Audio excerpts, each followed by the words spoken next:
For the first time in 2 decades, the fundamental architecture for how businesses are discovered online is shifting. Search as we know it is dead, and most businesses don't even know it. Every boardroom still talks about ranking keywords, backlinks, but AI doesn't see the web like we do. It's not showing results, it's giving answers. And in that shift, entire brands could essentially vanish from discovery. It's not about ranking, it's about being referenced by AI systems that rewrite how information flows. If you're a CEO or CMO listening, this isn't a marketing shift, it's a business visibility risk. Imagine spending years building domain authority and suddenly you're invisible to the next generation of search models. Welcome to this episode of the Thrivematic podcast. I'm Noella and we're unpacking what AI search optimization or AEO really means for your business, your marketing strategy, and your digital teams. I'm joined by Sandeep, founder of Thrivematic, who's been studying this transition closely,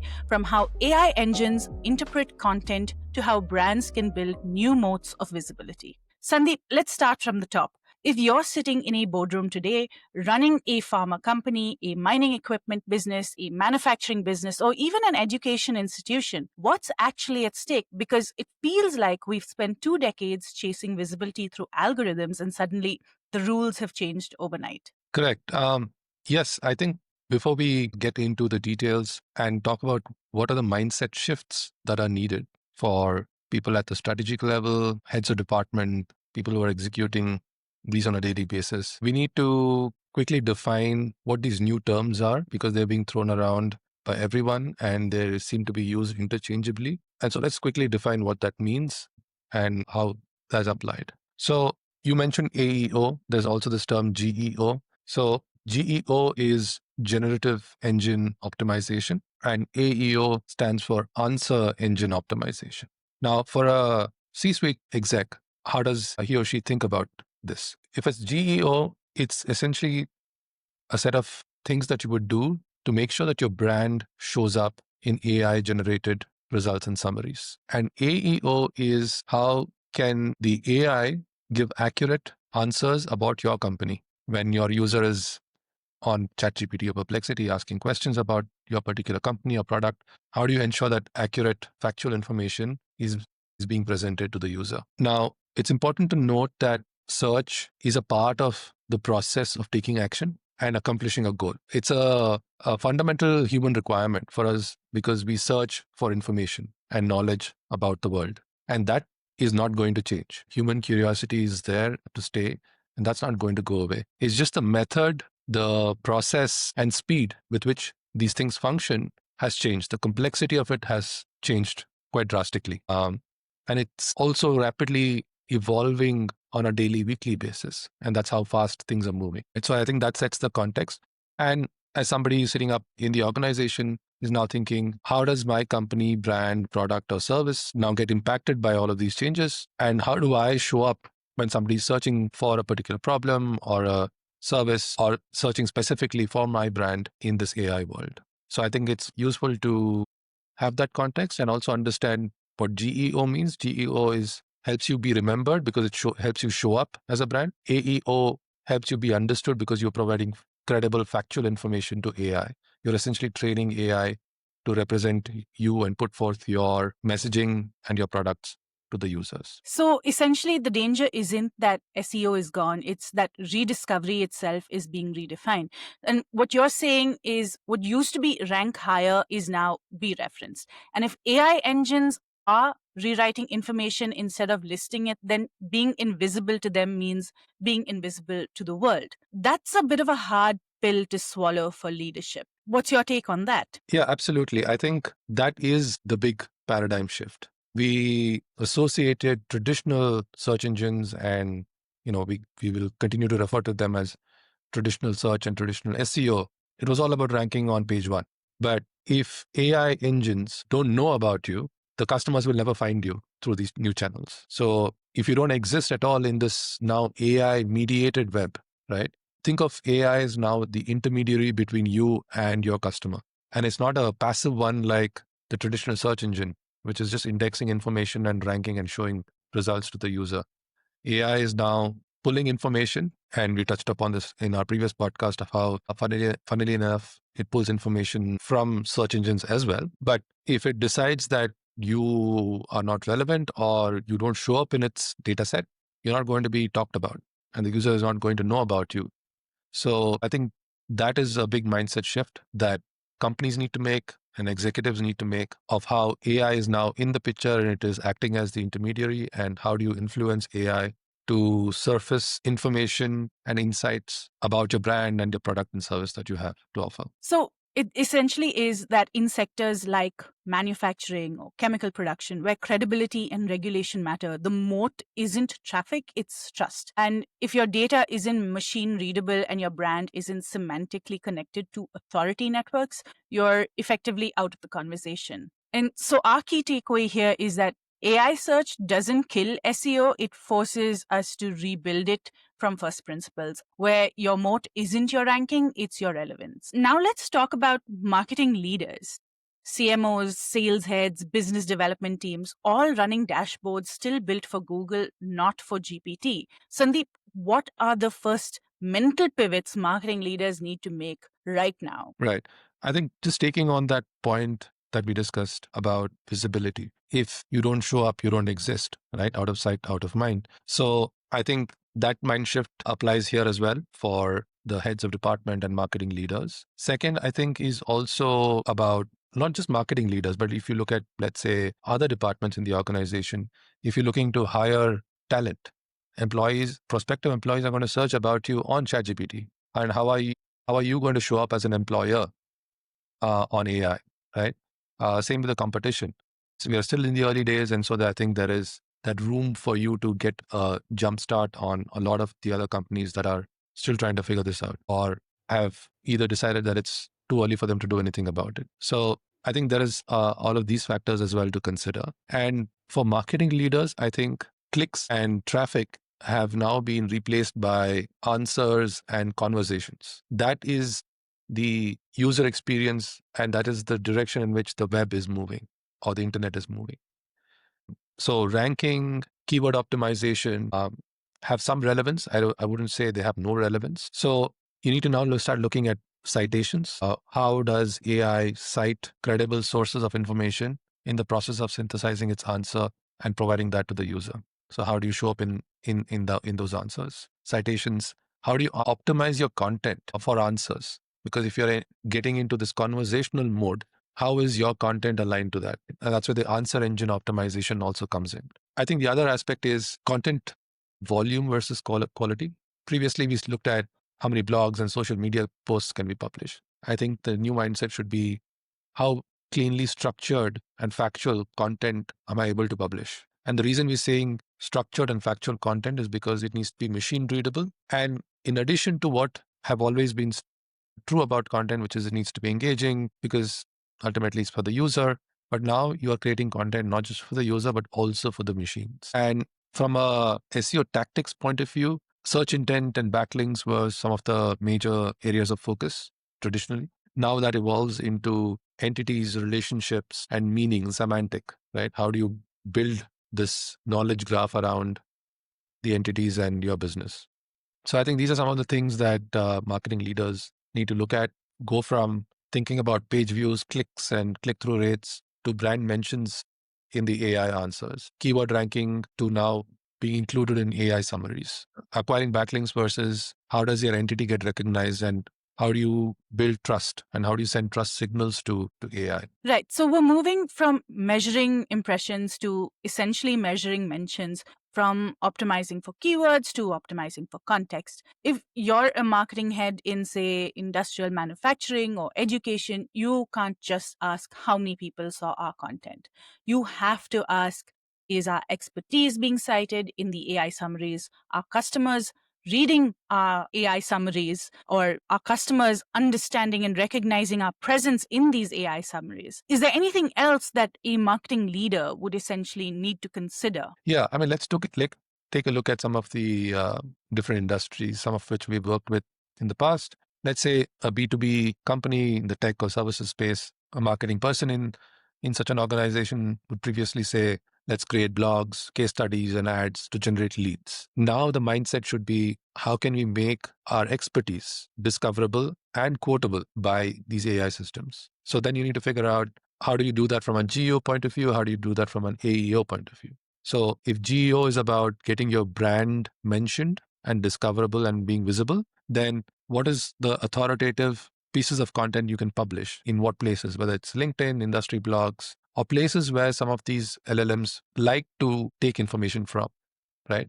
ChatGPT prefers Wikipedia, Perplexity might prefer another publication. So these are tests and experiments you will need to run to see in your industry, what do they seem to prefer. And if you're a B2B company, you can look at Clutch, Crunchbase, G2, LinkedIn, Product Hunt, etc., and see if you have a presence. How do you optimize that presence? How do you build the knowledge in those ecosystems? Now, from an AEO standpoint, right? If you were a manufacturing company and if you wrote a blog post about, let's say, top 10 automation trends, that's not going to be good enough because AI can just generate that on the fly. Instead, if you wrote a blog post about measurable benefits of marketing automation or industrial automation for mid-sized manufacturers in a specific geography at a specific price point, now you're getting very specific, which we are seeing trends of how people are now using 30 or more words to ask questions to get their answers. Traditionally, we've just typed 2 or 3 words in Google search and we've got 10 results. We've manually clicked through and try to manually synthesize and summarize for ourselves.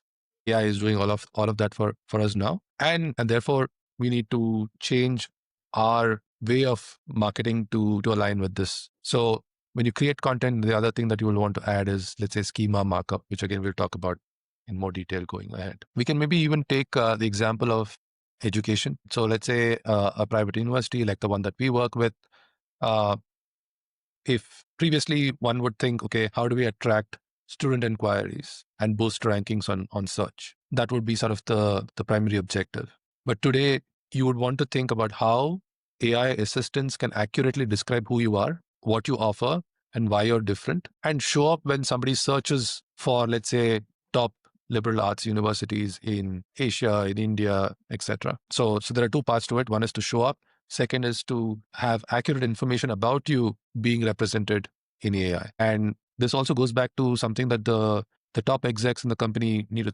consider, which is, if you don't provide this information in a structured manner, AI could use other sources of information and potentially provide incomplete or inaccurate information about your company. And especially if you are in a space like pharma or highly regulated industry, you do not want inaccurate information being presented. So essentially, to summarize what you've shared, imagine you run marketing for a tractor trailer company, right? Your dealers, buyers, and distributors are all searching in conversational queries now. If ChatGPT or Perplexity can't really cite you when someone asks about, say, best heavy duty engines for mining conditions, you've already lost your visibility at that exact moment of intent. Like you suggested, think higher education. Parents and students don't Google best schools in Bangalore anymore. They ask AI, and if your institution's story isn't structured, tagged, and referenced correctly, you're not even an option in the AI's answer set. So, this isn't about rewriting marketing strategies, it's about re architecting them. We're not optimizing for clicks, we're curating for credibility. And our takeaway here is, if SEO was about speaking Google's language, AIO is about making your business understandable to both machines as well as humans. Now, let's zoom into the engine room, so to say, the people actually executing this. Your SEO leads, your content strategists, your digital marketing executives, they're asking, what do we do differently tomorrow? So, Sandeep, for the operational teams, what changes immediately? What are the tangible shifts that they need to think of and consider when they're executing on a day-to-day basis? I think this is something that applies to all levels of leaders and executives in an organization. And this is something that we ourselves talk about internally as well. That kind of helps us stay sane in this rapidly changing landscape. And that is, follow first principles. Orient yourself around that, because that still holds good. In fact, some of the marketing executives might feel like some of the things that we have talked about and we will talk about sound familiar, and the things that they may have done already from an SEO point of view. So it's not that we're doing something entirely different. Like you said, we are re-architecting because the landscape has changed. Some of the old principles still apply, fundamentally speaking, right? Good content is good content, but the bar for good content has gone up significantly. What was easily sort of, let's say, the top of the funnel content, that is, what is this or how to do this, basic information. If AI is automatically summarizing or generating content in response to people's questions and prompts, then does it make sense for you to create content like that? And the answer is not a clear yes or no. It depends on circumstances, because can you create content in such a way that when AI does summarize, you show up in those summaries, right? So then if you show up in AI summaries, then you're not showing up in, let's say, the organic search results. So you need to distinguish between this and think tactically of where this content is going to be referenced and how is it going to be actually consumed by the user. And like we spoke about earlier, quantity needs to be replaced by quality, and what quality actually means will vary. But the other aspect is also in terms of engagement and in terms of interactiveness of the content. We need to go beyond just publishing content pieces, take advantage of the multiple formats of content, the multimedia aspect to content, and the interactiveness of your content. What can you do to make your content interactive? Because that's where the world is headed. Attention spans have gone down. We doom scroll and we watch 3-second, 5-second videos. So how can you expect somebody to read a 2,000-word blog post, right? There might be a time and place for it, but you need to think about it carefully before you invest time and resources in doing something like that. From a marketing executive's point of view, while these first principles and fundamentals need to be sort of always at the back of your mind and help you reorient or orient yourself if you get overwhelmed with all of the new information that's coming your way, some of the things that I think, in addition to that, they will need to consider is one, change your mindset from writing for keywords and optimizing with keywords to perhaps writing for questions, right? And this is the answer engine optimization way of doing things now. Consider how people are asking questions. So if the traditional SEO advice used to be include your keyword 5 times in the content, include it in the headline, etc., you should now be asking, how can I write this content that sounds natural and real and answers spoken questions the way somebody would ask AI, so that AI itself can index this or understand this and present it as part of its answer. So there are two aspects now you'll have to do. One is writing content this way, but also, like we mentioned earlier, write content not just for humans, but also make sure that it is machine readable. So once you create content that's engaging, interactive, etc., you addressed all of the things that would make it interesting for a human. Now you have to make sure that you take off a checklist to ensure that AI can actually crawl and understand your content. So schemas, structured data, correctly organizing the content, maybe adding a short summary at the top of your content so that AI can actually read that summary and get a quick understanding of this longer piece of content, things of that nature. From a social media standpoint, for example, if you were primarily occupied with scheduling your social media content, think of now these pieces of content as signals to AI. And so instead of just posting generic content, how can you create content that actually provides signals which can train the AI in understanding your business and why you are the authority in your domain? And this applies to the content that you're publishing on your website as well. Traditionally, we've all looked at, let's say, for example, and we spoke about this, you mentioned this right in the beginning, impressions, clicks, click-through rates. I think we now not need to start looking at, are we being quoted? Are we being summarized? Are we being referenced in AI? And how do we track that? There are some tools, they are still early in the game, but you can manually also start to monitor some of this through these various AI apps that are there to see how you're showing up for some of these prompts and questions. I love this. So essentially what you're saying is first principles will always matter. And beyond that, we also need to start considering user expectations in addition to how the machine interacts. Because this is essentially where theory then meets practice. It's one thing to say optimize for AI. It's another thing to know what that looks like in the CMS on a Monday morning. So we're talking structured data, entity tagging, FAQs, and all the plumbing that essentially tells AI what your content means and not just what it says. Yeah, absolutely. I think CEO has evolved, and you now talk about it in terms of AEO and GEO. I think it's gotten a lot more technical. it's also gotten a lot more complex. And like you said, the analogy of plumbing and making all of these connections, there are multiple things that one needs to consider now, right? It's essentially you are going to use your brand, your digital assets to train the AI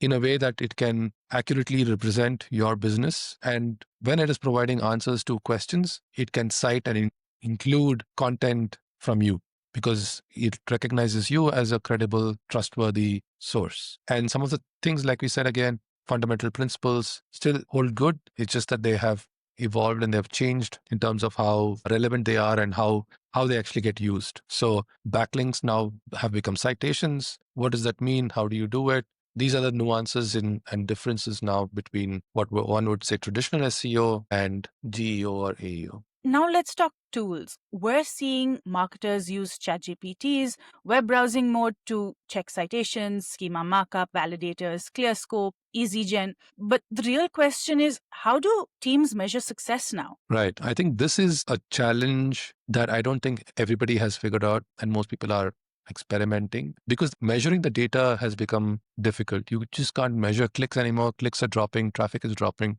You also hear about how traffic is dropping, but revenue has increased for some businesses. And so when all of this is happening, how do you, determine attribution? I think their obsession around that attribution and measuring it may not give you the insights that you actually need to run the business. We're still in the early days. We have some tools that are out there.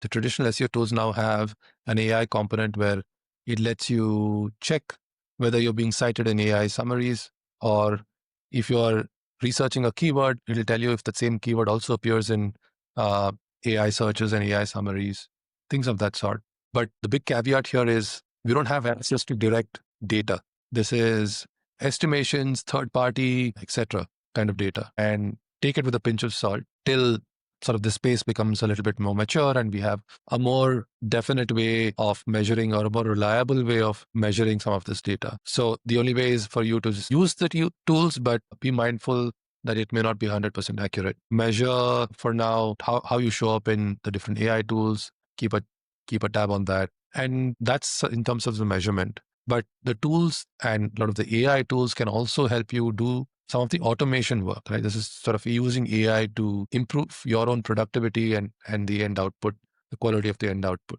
And this is where we've actually built a few tools and for ourselves and for our clients. A couple of examples are image alt text. Again, goes to the fact that you now need to add structured data, you need to add metadata, you need to add machine readable data. So image alt text is one such example.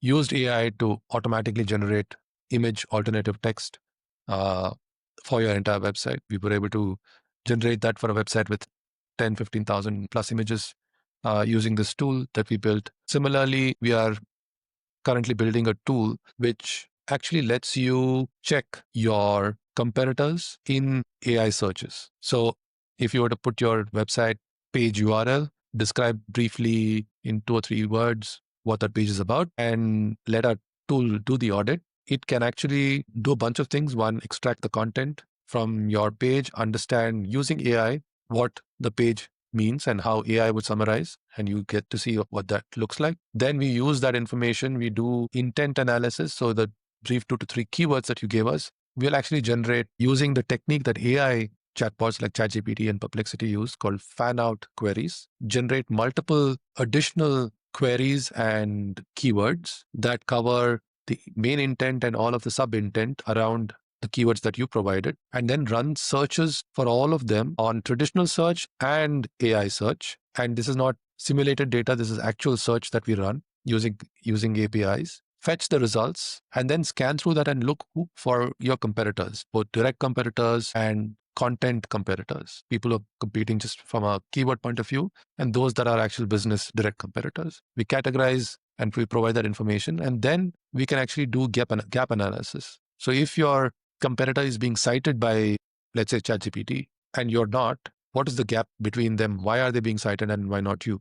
We can identify that and give you opportunities for you to fix and make up that gap and overtake your competitors. Right. So just dialing it back to essentially the metrics that matter, I think What I'm taking away from what you've said is, instead of fixating on page one rankings, teams should essentially track where their content gets referenced, how often, and in what context. And while maybe there aren't any tools that are going to give you that very specific data, that is essentially the real performance metric, how intelligible your brand is to AI systems. And our takeaway from this is that the future essentially belongs to teams that can make content both discoverable and interpretable.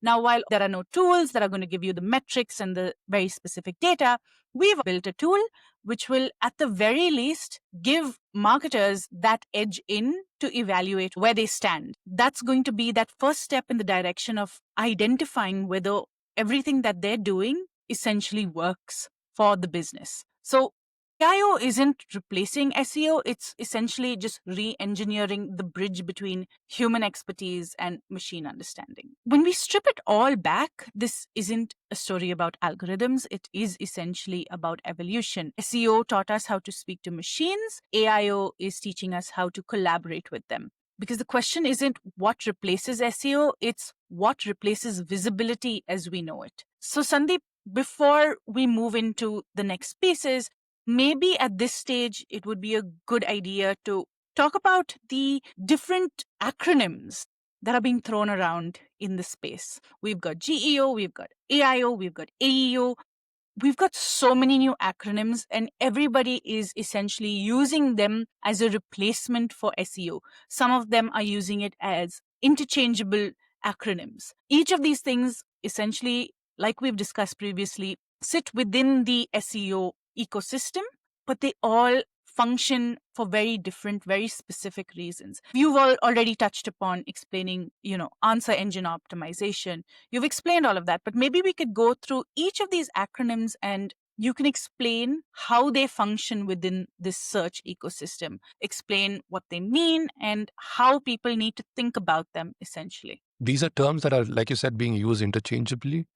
And there is really no hard and fast rule of this is what it actually means, because these are terms that have just been created in the recent past. And it's not a mature enough term where everybody agrees that this is exactly what it means, right? So having said that, GEO is sort of the more umbrella term where it stands for Generative Engine Optimization. What it basically means is it's a broader strategy for optimizing for visibility, for citations, and for brand presence in the AI world. Whereas Answer Engine Optimization is about optimizing your content specifically so that the AI and LLMs can actually understand and quote you when required. So AEO is actually a subset of GEO. AIO is actually what I would say an AI feature from Google that sits inside of the Google search interface. So when you use traditional search and you search for, let's say, what is marketing?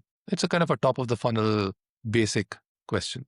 There's a good chance that AI overview is going to show up and Google is going to use Gemini, and Gemini is going to use the information it has from Google search, pick the top sources, credible sources of information, summarize that and give you that answer. It may or may not contain links. It just gives you the answer to your question. Google also now has the AI mode where it turns your entire search interface into something that looks just like a ChatGPT interface. It's just a conversation, it's a chatbot. So that is, I would say, the distinction. There are other terms that are also used like LLMO, which is large language model optimization, etc. But these are some of the most commonly used terms, and that's how I would use them to understand what you're talking about and what they mean. So to sum it up, GEO is something that will help you surface your brand and be remembered. AEO is something that you do with your content so that you are understood by AI and you can be cited by AI. I think that captures it very effectively for anyone, whether it's an executive or whether it's someone who sits in leadership. If you're confused about terminology and you're not sure what it means, how it impacts your business, how it functions, I think that offers some amount of clarity. In a world where machines get to decide what gets surfaced, the brands that win will be the ones that make themselves indispensable to both people and algorithms. So if you haven't already audited your brand's machine visibility footprint, we have a tool. that's going to help you do that. And you need to also be asking yourself, can AI engines understand who you are, what you stand for, and why you matter? Because discovery is being rewritten right now, and you can either adapt to it or disappear in it. Sandeep, thanks for joining me today. And for everyone listening, this is just the start of a much bigger conversation about how AI is changing marketing, communication, and visibility as a whole. We'll be unpacking more of it in upcoming episodes and our blog. Until then, keep asking better questions and make sure your brand is the one that machines can answer with.